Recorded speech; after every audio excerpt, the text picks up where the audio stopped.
How's it going, everyone? Welcome to Mail and Hobby Talk, episode 5. Before we get started today, I just wanted to mention here that I recently did a podcast with Brett from Stacking Slabs, and that's actually going to air this Friday. So be on the lookout for that. This is Brett's Instagram page right here that I'm showing you, but he's on all the major podcast platforms, Spotify, Apple Podcasts, etc. So definitely check that out this Friday. But let's go ahead and get going with today's topic. So I did mention this in episode 2. Now we're just going to look at this card real briefly and it leads us into another conversation. But if you remember, this card, I had talked about it a little bit on how it sold for 4.6 million as a private sale, right? And then somebody now was putting it up for auction on PWCC. This was the ending price. You can see here 3.1 million, a little bit less than what the last sale was, if you believe that last sale to be true, that private sale. But anyway, I want to tell you why this doesn't really matter to us as collectors. And I'm going to tell you why a lot of these bigger names in bigger cards don't really matter as us as collectors. Now we're going to look at two more here, okay? This Luka Doncic RPA 660,000. I think that's less than what it sold last time apparently. This Ja Morant, this is his Prism rookie out of 5, the black gold. Okay, why does this stuff not really matter? Because myself and probably a lot of you listening to this can afford these cards. We don't have, and even if we could, we don't really have the desire. I don't have the desire to pay $100,000 for a card, let alone even like $1,000 a lot of times. You know, it's hard for me to justify even that amount of money, which is a crazy amount to me for buying a card, you know?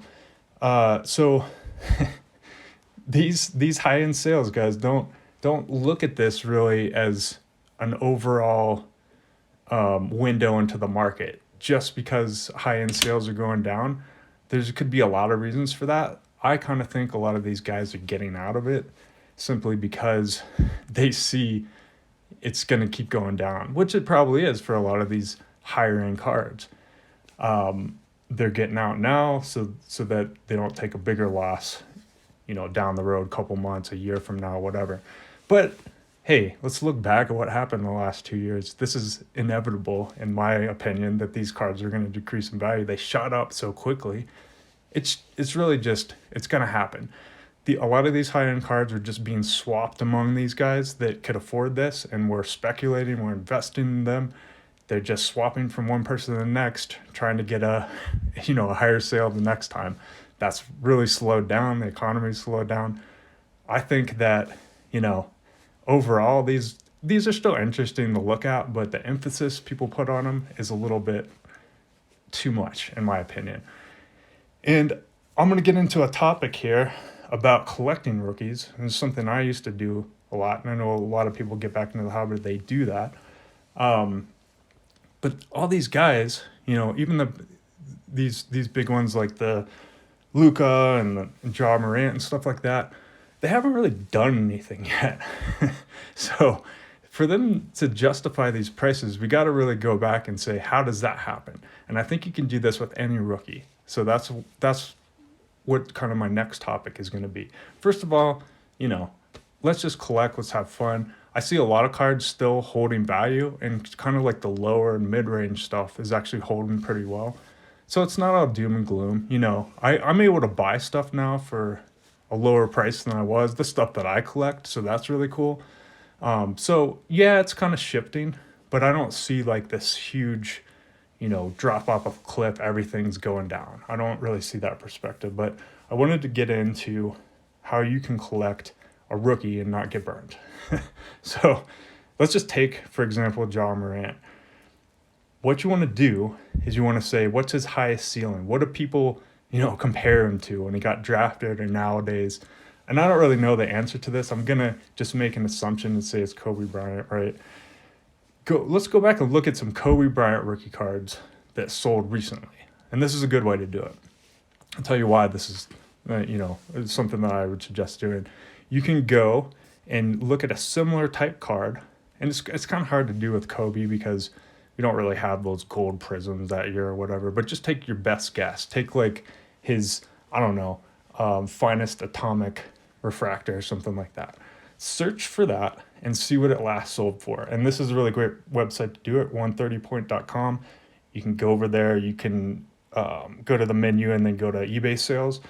And you used to be able to search it via, what is the item number? But nowadays you can't do it. Unfortunately, you just have to like type in the card, but just type in, 1996 finest atomic gold or something like that, right? See what those cards are selling for. So then go back to Ja Morant and go, okay, what if everything happened that needed to happen, the stars aligned, and Ja Morant became the next Kobe Bryant?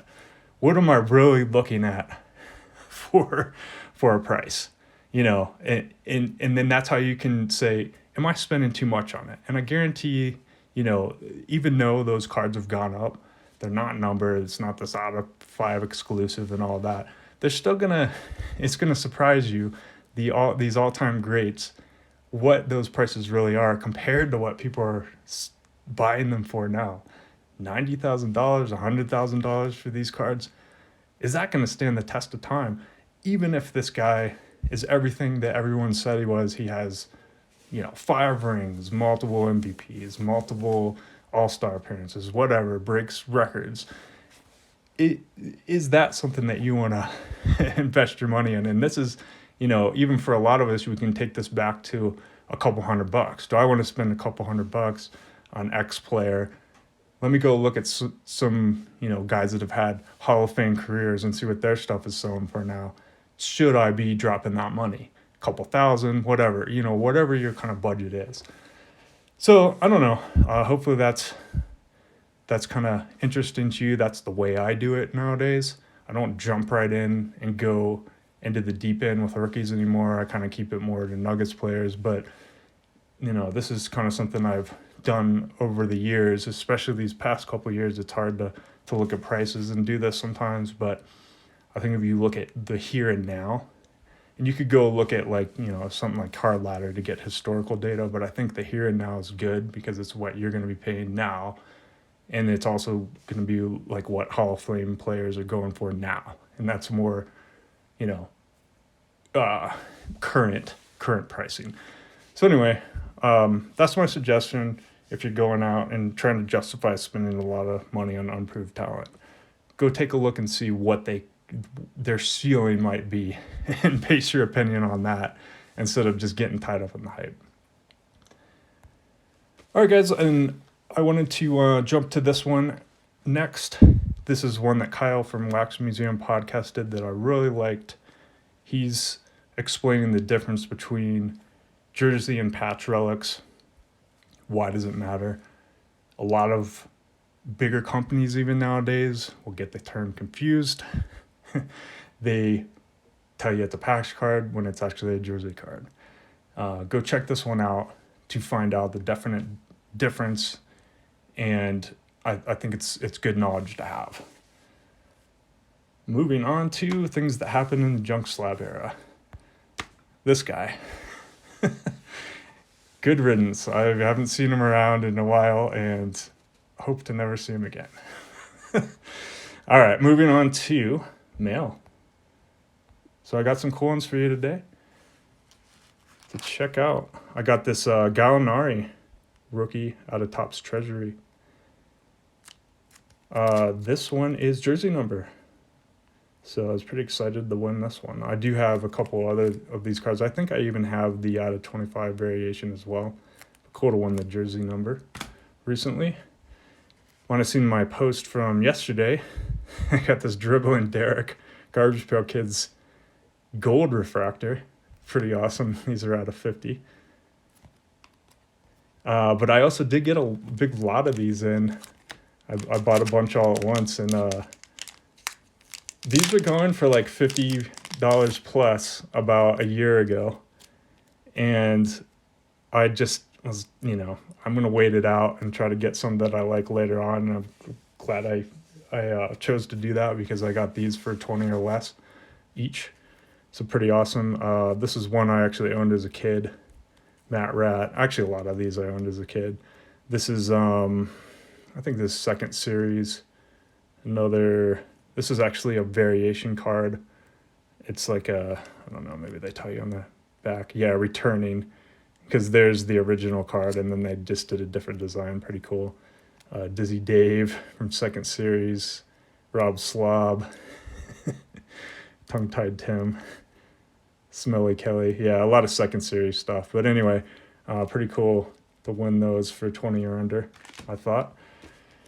We've got this 0708 Fleer Ultra Platinum Medallion.